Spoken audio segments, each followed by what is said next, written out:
ઉત્તર ગુજરાતમાં એક કહેવત છે કે ઠાકોર વટ છે તમારો, પરંતુ આ ઠાકોરનો વટ જે છે તે અત્યારે ક્યાંક નારાજગી તરફ આગળ વધી રહ્યો હોય તેવું લાગે છે. એટલા માટે લાગી રહ્યું છે કારણ કે વિક્રમ ઠાકોરે હવે સવાલ ઊભા કર્યા છે કે અમારા ઠાકોર સમાજને રાજનીતિથી લઈ અને દરેક વાતમાં ભારતીય જનતા પાર્ટી નજરઅંદાજ કરી રહી છે. આ વખતે વિધાનસભાની અંદર અલગ અલગ કલાકારો આવ્યા હતા, તેમાં પણ વિક્રમ ઠાકોરને બોલાવવામાં ન આવ્યા અને વિક્રમ ઠાકોર નારાજ થયા છે. આજે વાત કરીશું વિક્રમ ઠાકોરની નારાજગી અને કલાકારો, કારણ કે કલાકારોની આ નારાજગી શું સમાજ સાથે જોડવી યોગ્ય છે? આપણી સાથે આ વિષય પર વાતચીત કરવા માટે અત્યારે દિનેશ સિંધવ જોડાયા છે. દિનેશભાઈ, આમ તો તમે યુટ્યુબ મીડિયામાં અલગ અલગ કલાકારોના ઇન્ટરવ્યૂમાં એમને જોતા હશો, એટલે કલાકારોને સમજવા હોય તો દિનેશભાઈથી જ સમજી શકાય.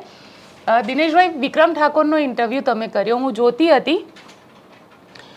કેમ એવું લાગી રહ્યું છે કે સમાજ અને કલાકાર સાથે એટલે કનેક્ટ કરવા જોઈએ કે ન કરવા જોઈએ?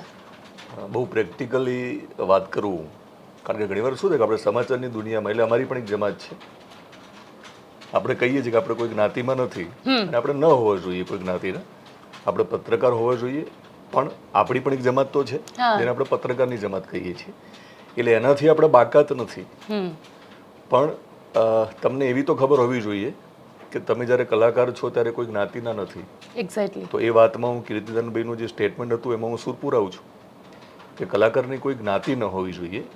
પણ વિક્રમ ઠાકોર એવું કહે છે કે દિનેશભાઈ, ભલે આ બધી વાતો કરીએ આપણે કે કલાકારની કોઈ જ્ઞાતિ ન હોવી જોઈએ, પણ મને કેમ ના બોલાવ્યો? ઠાકોર સમાજના કલાકારને તો પછી કેમ સરકારી કાર્યક્રમમાં નથી બોલાવવામાં આવતા જો કોઈ જ્ઞાતિ ન હોય તો? આવું વિક્રમ ઠાકોરનું માનવું છે. અને વટ જે છે ને ઠાકોરનો, એ તમે વાત કરી એટલા માટે કારણ કે વોટ બેંક બહુ મોટી છે એ લોકોની, અને વિક્રમ ઠાકોરને ખબર પડી છે. આજે નહીં, વિક્રમ ઠાકોરને ઘણા સમયથી ખબર હતી કે અમારી વોટ બેંક ખૂબ મોટી છે. એટલે વિક્રમ ઠાકોરનો મારો તમે ઇન્ટરવ્યૂ જોશો, આખો જોયો હશે અને લોકોએ જોયો છે, તો વિક્રમ ઠાકોરે આ વખતે હિંમત કરી છે, એના કરતાં આ વખતે ખુલ્લીને મેદાનમાં આવ્યા છે એવો શબ્દ વાપરીશ. કારણ કે વિક્રમભાઈ બહુ માને છે કે મને વર્ષોથી આ લોકો અન્યાય કરે છે. એમને માત્ર સરકાર સામે વિરોધ નથી, તમે એમને જો નિરાતે સાંભળશો, એમને એક પણ કલાકાર સાથે વિરોધ નથી. એમને લાગે છે કે કીર્તિદાન ગઢવીનું સન્માન થવું જોઈએ કારણ કે સન્માનીય છે, માયાભાઈ આહિરનું સન્માન થવું જોઈએ કારણ કે સન્માનીય છે, બધા જ કલાકારોનું સન્માન થવું જોઈએ. પણ વિક્રમ ઠાકોર એવું માને છે કે એમાં ઠાકોર સમાજના કલાકારો શા માટે નહીં, હું શા માટે નહીં, એ બોલે નહીં, પણ આપણે સમજીએ કે એમને છેલ્લે એક વાત તો એ જ હતી કે હું હોવો જોઈએ.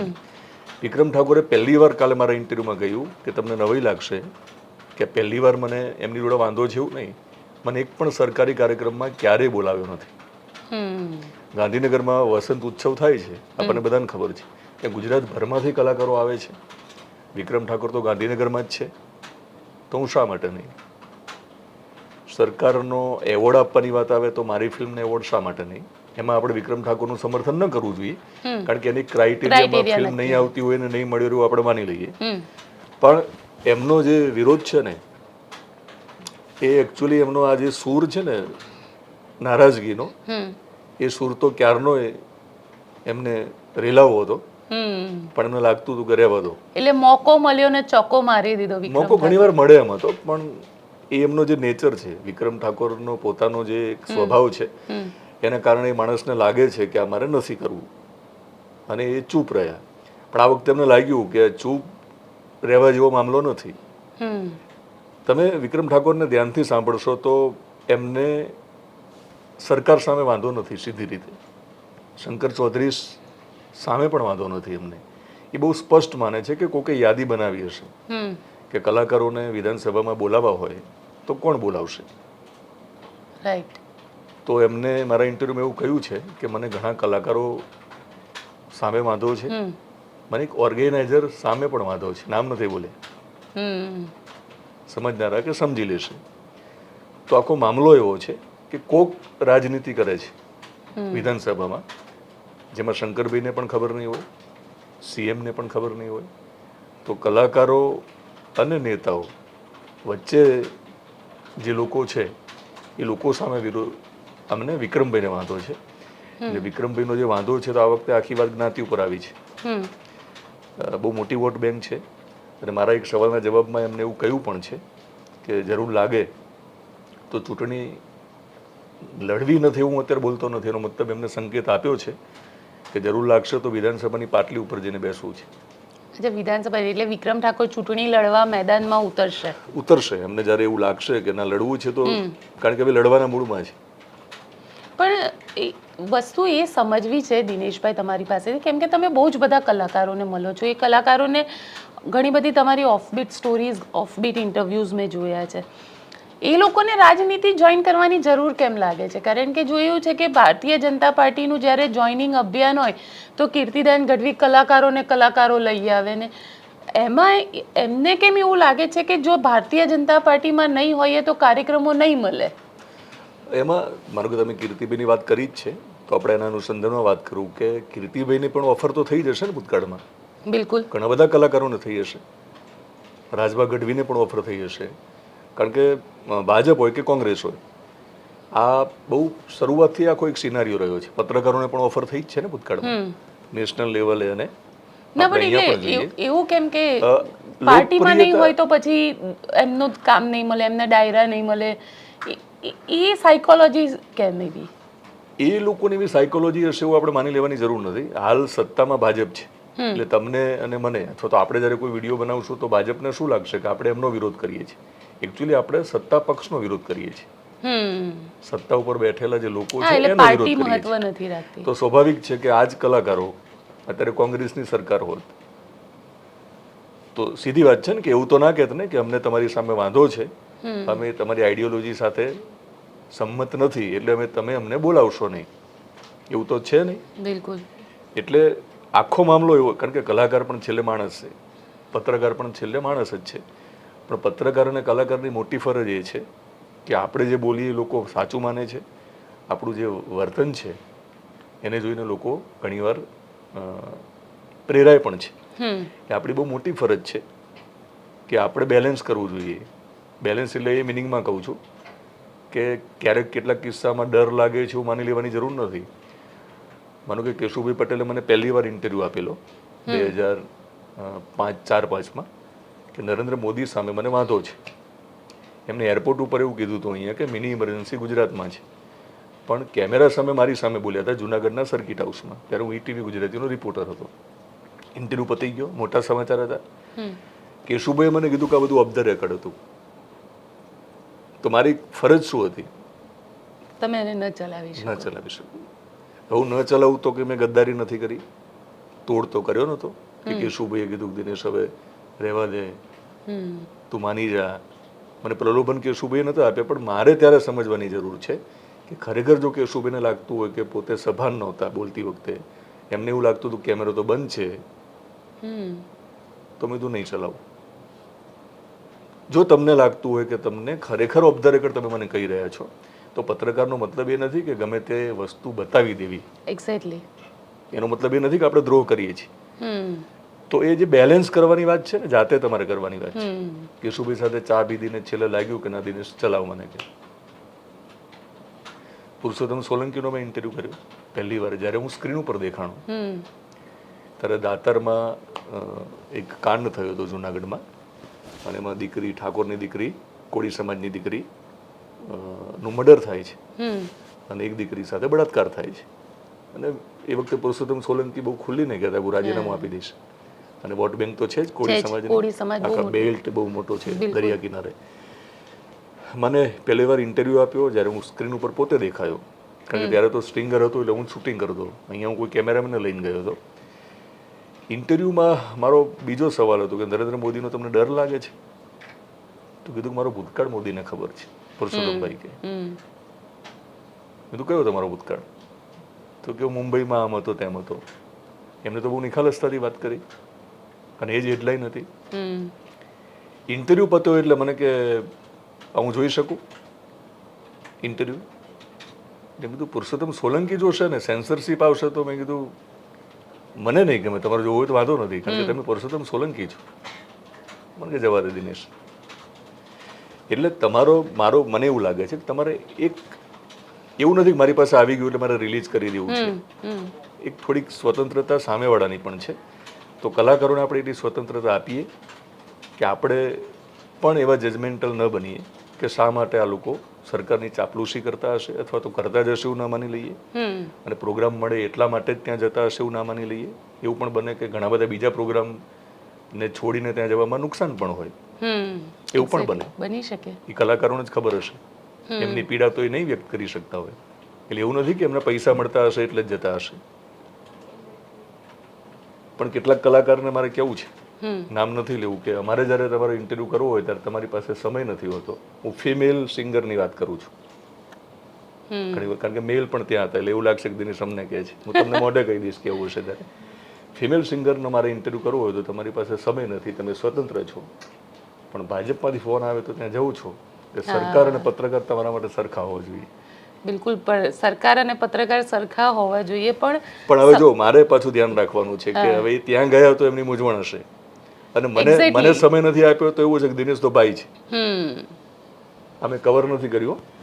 પણ દિનેશભાઈ અહીંયા કારણ કે કલાકારોની જે રીતના છેલ્લા ઘણા વખતથી કલાકારોના સમાચાર આવે છે, એટલે કલાકારો અંદર અંદર ઝઘડે છે, કલાકારોના અંદરના દેવાયત ખવડની કોન્ટ્રોવર્સી આખી આવી ગઈ, સાથે બ્રિજરાજ ગઢવી સાથે અને દેવાયત ખવડ સાથેની કોન્ટ્રોવર્સી આવી. માયાભાઈ આહિર પહેલાં બોલ્યા અને પછી એમને માફી માંગી આદિવાસીઓની. તમને નથી લાગતું કે કલાકારો ઉપર વધારે સમાજ કલાકારોને ફોલો કરે છે, તો કલાકારોની પણ એક જવાબદારી આવે છે? કલાકારની બિલકુલ જવાબદારી છે, કારણ કે એ જે બોલશે એની બહુ મોટી અસર થવાની છે. પણ મેં એક નોંધ્યું પણ છે પર્સનલી, કે માનો કે આપણે કેમેરા સામે એન્કરિંગ કરીએ છીએ, પણ તમે જ્યારે સ્ટેજ ઉપર બોલશો ત્યારે ફ્લો અલગ હોય છે. તમે ભૂલ કરો છો, મેં જોયું છે. બિલકુલ. એટલે કેટલાક કિસ્સામાં એ લોકોને બોલવું નથી હોતું, પણ નીકળી જાય છે, ફ્લોમાં નીકળી જાય છે. અને સોશિયલ મીડિયાનો જમાનો છે એટલે ટુકડાઓ જૂના કાઢીને એને વાયરલ કરવામાં આવે છે. એટલે એમનો બચાવ નથી કરતો હું કલાકારોનો, પણ એક મને એવું લાગે છે કે એમનો ઈરાદો નહીં હોય ને નીકળી જતું હશે, અને એમાંથી લોકો શીખ મેળવતા હશે. બીજું મને કેટલાક કિસ્સામાં એવું પણ લાગે છે કે મીડિયાની પણ કેટલાક કિસ્સામાં ફરજ છે કે તમારે કેટલી વસ્તુને કેટલું બતાવવું. દેવાયત ખવડ અને બ્રિજરાજ ગઢવીનો જે આખો મામલો છે એ બંને લોકોમાં જાણીતા છે, એટલા માટે ઘણીવાર આપણે વ્યૂઝ મેળવવા માટે પણ જો તમે એ વસ્તુ ચલાઈ કરો તો એ પણ વ્યાજબી નથી. બીજું મને પણ એવું લાગે છે કે બ્રિજરાજ ગઢવી હોય કે પછી દેવાયત ખવડ હોય, એમને તો વિડીયો નહીં બનાવવા હોય એકબીજા સામેના, પણ એમના સમર્થકો માટે પણ બનાવવા પડતા હશે. બની શકે. એટલે એ આખી જે દુનિયા છે કલાકારોની, હું તો એ લોકોને નજીકથી ઓળખું છું એવું તમને લાગે છે, પણ લોકો એમ કે કલાકારોને ઓળખવા અઘરા. હા, કલાકારો પોતાનામાં કલાકાર હોય છે. પણ મેં તો બહુ નજીકથી જોયા છે, તો લોકો માને એવા નથી હોતા, સંવેદનશીલ હોય છે, લાગણીશીલ પણ હોય છે. એમની અંગત જીવનને ઘણીવાર આપણે બહુ એકદમ એમાં પણ કશું કાઢવાનો પ્રયત્ન કરીએ ને, ત્યારે એમની નારાજગી હોય ને ત્યારે આપણને એવું લાગે કે યાર તમે કેમ આમ કરો છો, પણ એમનું પણ એક અંગત જીવન છે. એટલે કલાકારો સેન્સિટિવ તો હોય તો જ કલાકાર હોય. એટલે કલાકારો સેન્સિટિવ હોય તો જ કલાકાર હોય, એ વાત સાચી છે. પણ તમારો જવાબ હું પૂરો કરું કે 100% એમને ધ્યાન રાખવાની જરૂર છે કે જ્યારે આપણે બોલીએ છીએ ત્યારે કોઈ સમાજની લાગણી ન દુભાવવી જોઈએ. કારણ કે એક આઈડિયલ છે, એક મોડલ છે. કારણ કે ગુજરાતમાં આપણે જોવા જઈએ તો ગુજરાતમાં આપણે કહીએ કે અમિતાભ બચ્ચન તો છે જે બોલિવૂડથી આવે છે, પણ જે રીતે અહીંયા આગળ આપણે ગુજરાતની અંદર વાત કરીએ તો ગુજરાતની અંદર એવા આમ સ્ટાર જેને કહી શકાય કે મલ્હાર ઠાકર ધીરે ધીરે સ્ટાર ફોર્મમાં આવે છે કે લોકો એને ફોલો કરવાનો થોડો પ્રયત્ન આજની યંગ જનરેશન કરે છે. પરંતુ ગુજરાતી લોક સંગીતના કલાકારોને ગામડામાં લોકો બહુ ફોલો કરે છે, અને ગુજરાત અડધું ગામડામાં વસેલું છે. તો એ કલાકારોના દરેક જે એ લોકો કરે છે, એ લોકોનું જે વર્તન છે, એ લોકો જે રીતે વાતચીત કરે છે એને દરેક વ્યક્તિ ફોલો કરે છે. તમને નથી લાગતું કે એમને એક એવો મેસેજ આપવો જોઈએ? કારણ કે જો વિક્રમ ઠાકોરના મુદ્દા ઉપર ફરી આવું, કે વિક્રમ ઠાકોરે કીધું કે ઠાકોર સમાજ સાથે અન્યાય થયો. ઠાકોર સમાજને લાગણી હશે કે અન્યાય થયેલો છે, પણ એ લાગણી એકદમથી જાગી ગઈ કે હા તો અમારા સમાજ સાથે અન્યાય થઈ રહ્યો છે. એટલે ના જોવી જોઈએ ને, કલાકારની કોઈ જ્ઞાતિ ન હોવી જોઈએ.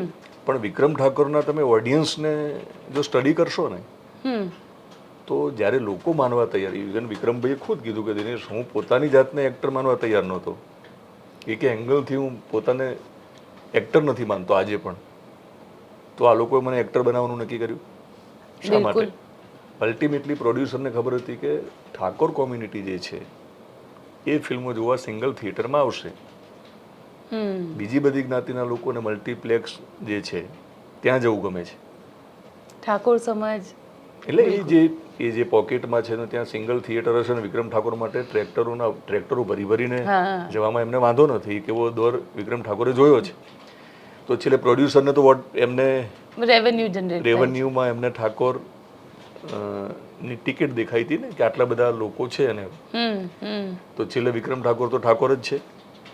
તો એમને એટલું તો ખબર જ છે કે હું ઠાકોરના કારણે જ સુપરસ્ટાર છું. બિલકુલ.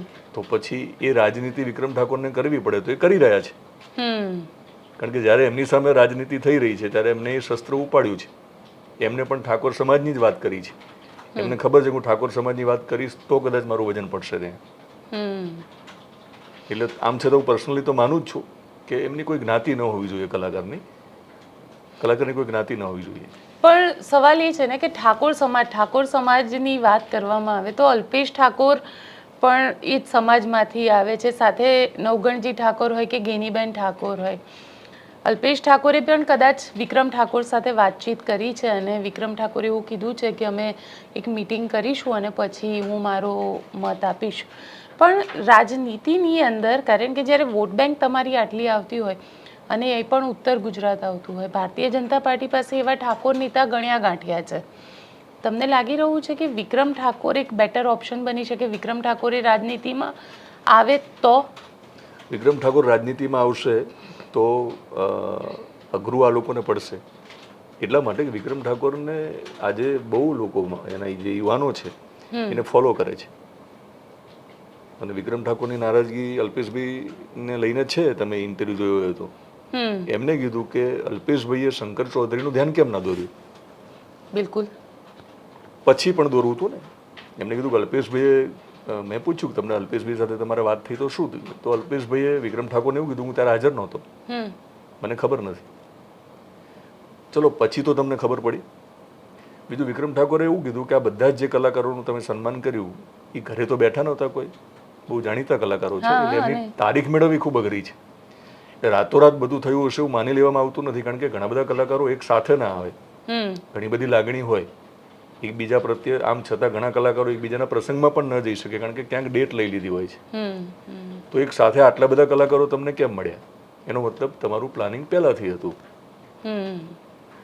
તો જેને પ્લાનિંગ કર્યું હતું એ યાદીમાં વિક્રમ ઠાકોર અથવા તો કોઈ ઠાકોર સમાજના કલાકારોની બાદબાકી જેને કરી હતી ને, એ વખતે અલ્પેશ ઠાકોર ક્યાં ગયા હતા? અને એમને તો બહુ ક્લિયર મારા ઇન્ટરવ્યુમાં કીધું છે કે અલ્પેશ ઠાકોરને મેં ચૂંટીને મોકલ્યા છે. તો એટલી અપેક્ષા તો હોય ને.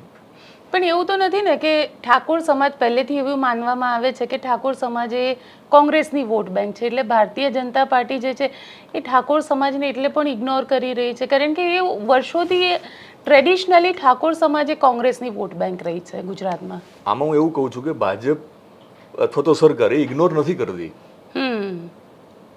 બહુ પ્રેક્ટિકલ તમને કહું, આમાં મીડિયેટર જે છે ને, જેને એક લિસ્ટ બનાવ્યું છે કે કયા કલાકારો આવશે,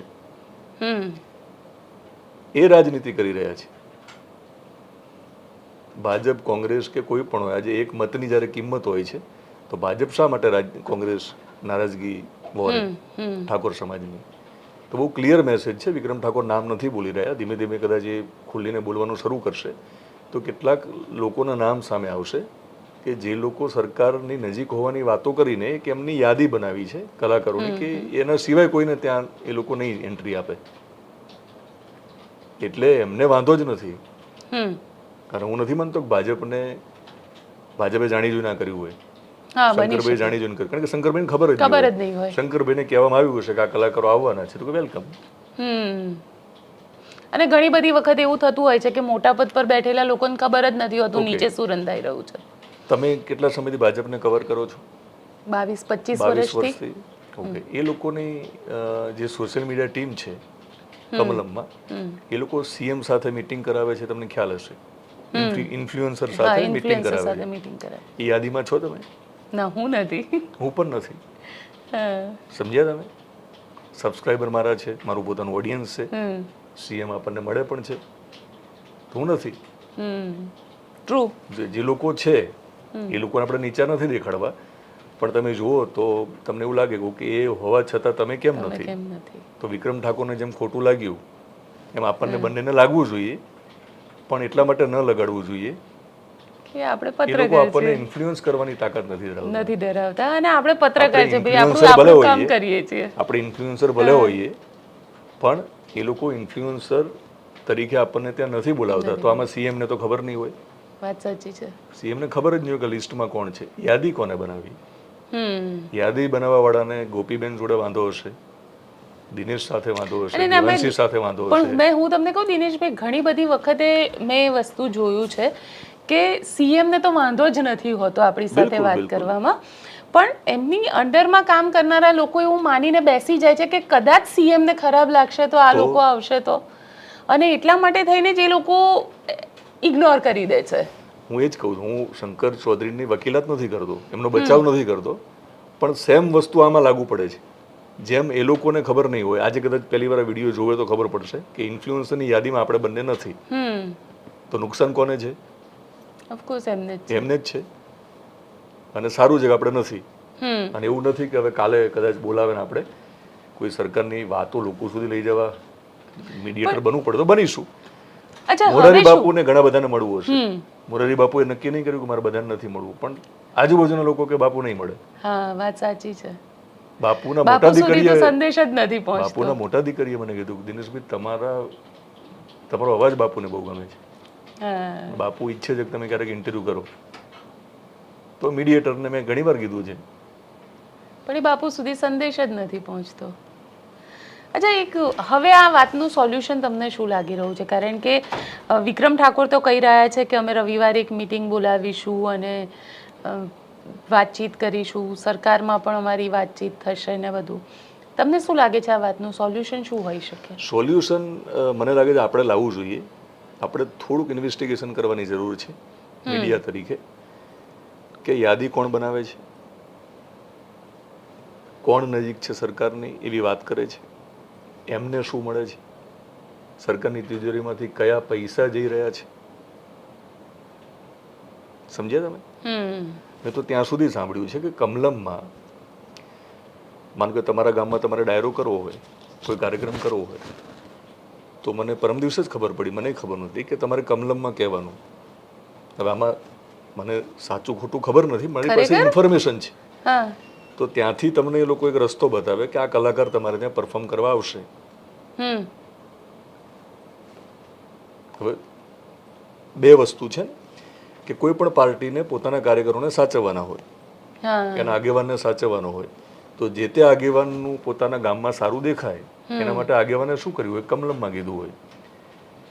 પેલા કલાકારે તો, કલાકારનો આમાં વાંક નથી, કલાકારને તો સરકાર તરફથી કોઈ કાર્યક્રમ મળવાનો હોય જેના ભાગમાં આવતો હોય, એની લોકપ્રિયતાના ભાગરૂપે, એ તો પરફોર્મ કરશે. પેમેન્ટ કોણ કરશે? પેમેન્ટ સરકાર કરશે. સરકારનો પૈસો કોનો છે? આપણો છે. એ કોણ છે? એમને શોધવાની જરૂર છે. વાત સાચી છે. અને ઘણા બધા, કારણ કે આવું ઘણા બધી જગ્યાએ થાય છે કે ભાજપના નેતાઓ ડાયરા અરેન્જ કરે અને પછી ડાયરેક્ટ ગવર્મેન્ટમાંથી થતું હોય, ટુરિઝમના નામ ઉપર ને બિલકુલ પેલાના નામ ઉપર. વધારે ઇન્વેસ્ટિગેશન આપણે ત્યાં કરવાની જરૂર છે. આમાં કોંગ્રેસ પણ બાકાત નથી. એ હવે સત્તા ઉપર છે નહીં એટલે આપણે એમને અત્યારે નહીં કહી શકીએ, પણ પાર્ટી કોઈ પણ હોય એમાં ચાલી રહ્યું છે. અને ધ્યાન એ રાખવાની જરૂર છે કે એ જે આખું એજન્ટ રાજ છે ને, એ ગુજરાતી ફિલ્મોની સબસિડીમાં પણ થઈ રહ્યું છે. A+ કેટેગરી એજન્ટ કઈ રીતે કામ કરે છે? એજન્ટ બે રીતે કામ કરે છે. માનો કે તમે કોમ્પિટિટિવ એક્ઝામની પરીક્ષા આપી, આપણે બંને કોન્સ્ટેબલની પરીક્ષા આપી, કોઈ ત્રીજો વ્યક્તિ આપણને બંનેને અને બીજા 10 લોકોને કહેશે કે તમારું થઈ જાય તો તમારે મને 5 લાખ આપવાના છે. એવું એને 25 લોકોને કીધું હોય, તમારે એને એડવાન્સ આપવાના છે.